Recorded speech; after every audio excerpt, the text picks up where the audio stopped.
ไปเดียวเราก็ท่าต่ออันนี้วิดีโอจะในวิดีโอ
กดเลยนะ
งามเมอ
วิดีโอได้ฮุบได้แล้วสองอย่างมันสวยๆได้ปกติมันมีทางพากระหัก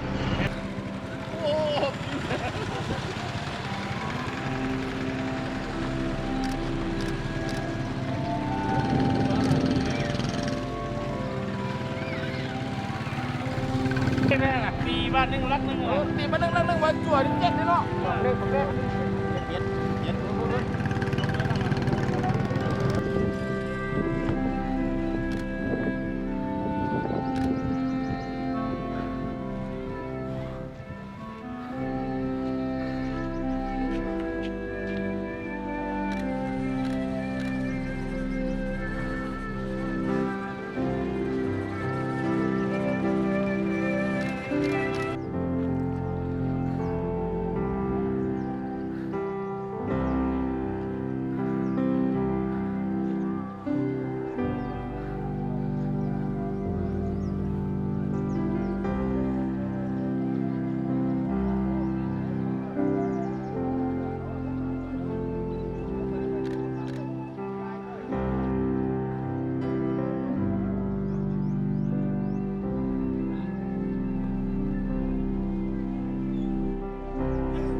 วางนอกนะ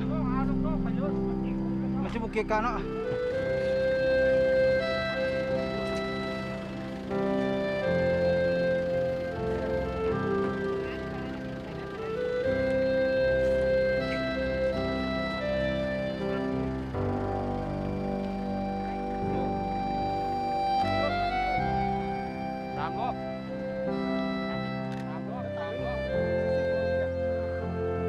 มาแล้วสามฮอบ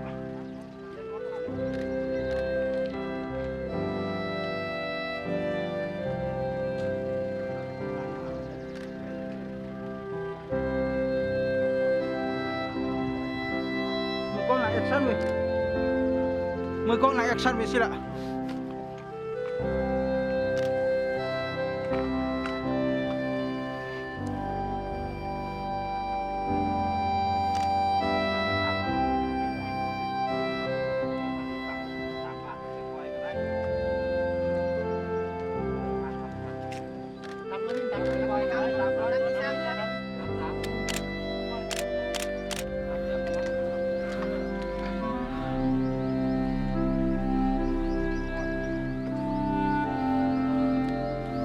งอนอยู่มือ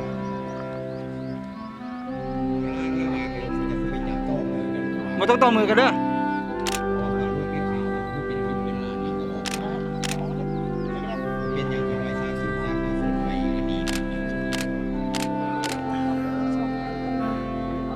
เอาวางไว้ก่อนแล้วจะค่อยเชื่อมต่อเด้อต้องต่อกันเด้อเอาวางไว้ก่อนยามก่อนไปเอาวางน้ำมุ้งยา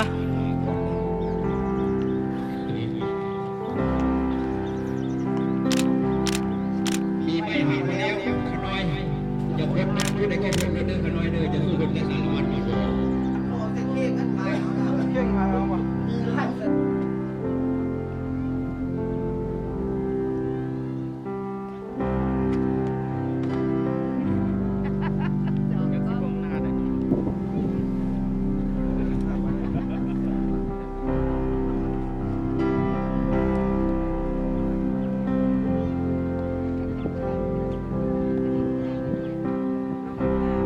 งามอยู่แล้วงามอยู่แล้ว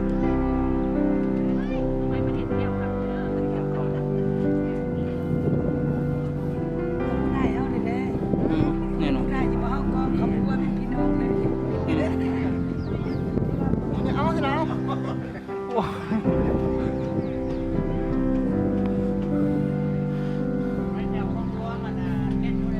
ไปแล้วไปแล้ว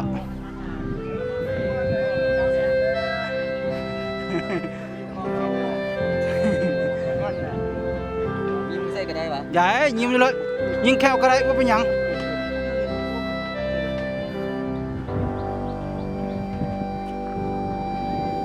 อันนี้สล็อตกองหลอนเนาะ ภาพ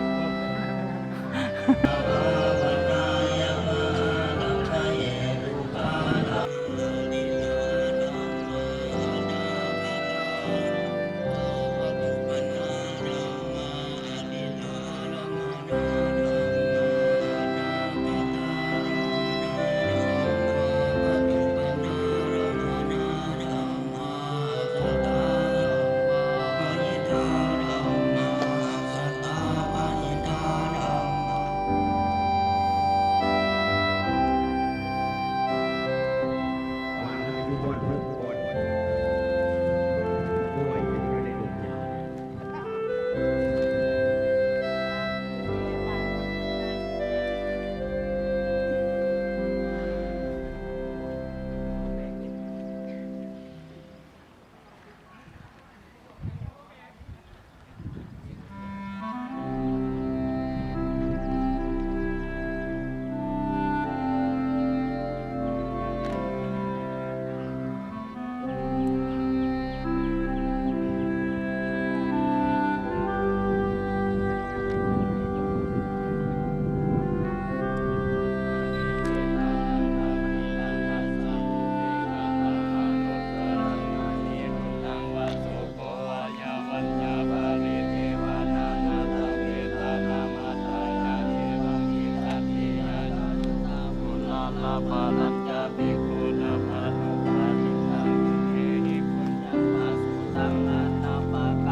วางพึ่งเย็นบ่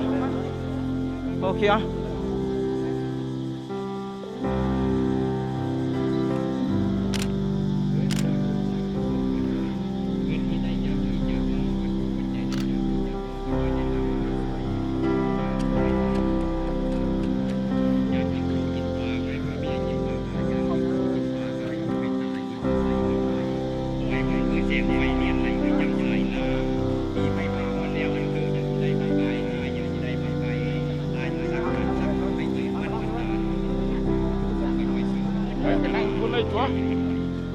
เดี๋ยวนั่งกูเลย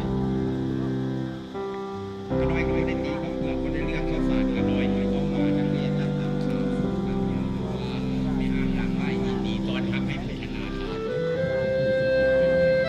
างวัดพูดโมโหเย็ดเกี่ยว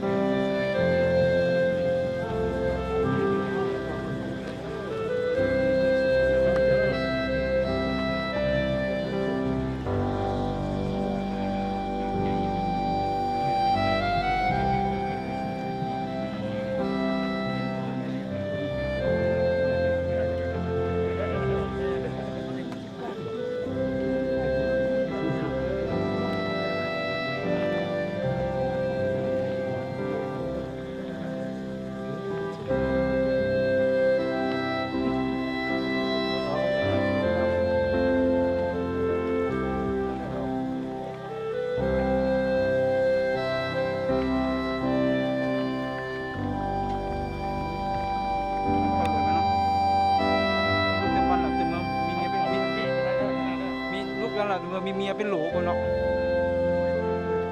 เลยมือว่ะมือทำใส่บาตรกับไว้ญาติพี่น้องผู้อยู่ไกลอยู่ไกลซื้อหมูชนะน้ำใจในครอบครัวของข้าพเจ้าด้วยหลังจากเสร็จพิธีนี้แล้วเชิญญาติพี่น้องไปแวะกินข้าวกินปลากินน้ำกินไก่แล้วก้อนจับค่อยเมียบ้านเมียซ่องกันหน่อยเป็นผู้เป็นอย่างสร้างบุญสร้างกุศลถึงที่น้อยที่ใหญ่ก็มีค่อยให้กูมุงกว้างมุงกว้างเด้อ ตอนรับญาติพี่น้องถ้ามุงกว้างเขาเลยถ้ามุงกว้างเด้อให้มุงกว้างเด้อให้มุงกว้างเด้อ แต่พอต้นกระพือปัจจัยที่เอาตามรวมตกลงกันกันหน่อยไฟลุกระว่านเข้าประไพ่มันกันหน่อย เอาเลยสดๆเลยนะ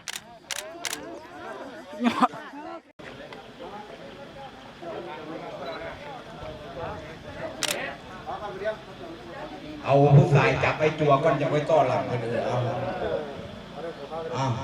ดวงวิญญาณต้องสู้ขึ้นสวรรค์ชั้นฟ้าเด็กขอขาด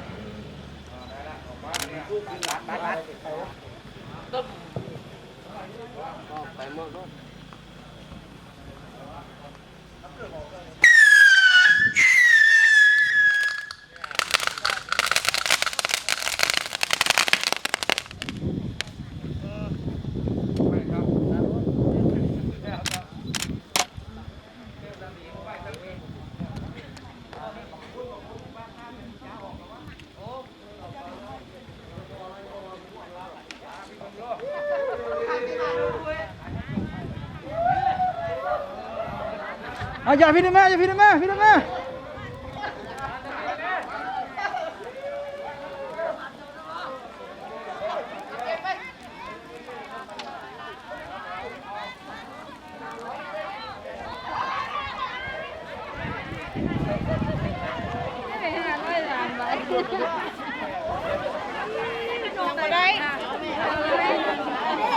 อ่ะซีมาเฮ้ย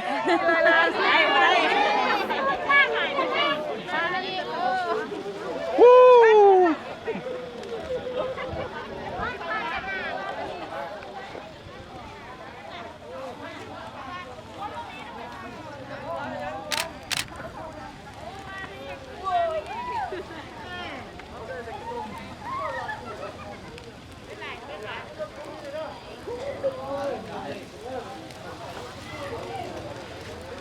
ตอนประตูเขามี2 ศพจวดมาแสดงเป็นพระเอกบ่มีจะติดต่อเอาแล้วมีงานก่อน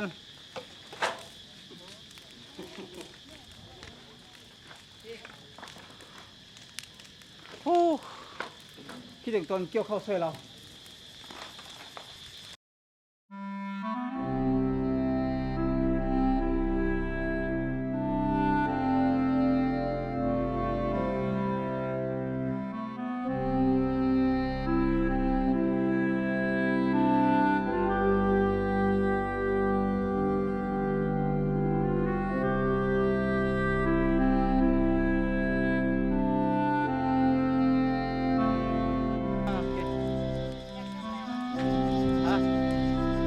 เดี๋ยวไอ้กลับห้องไอ้กลับบนอยู่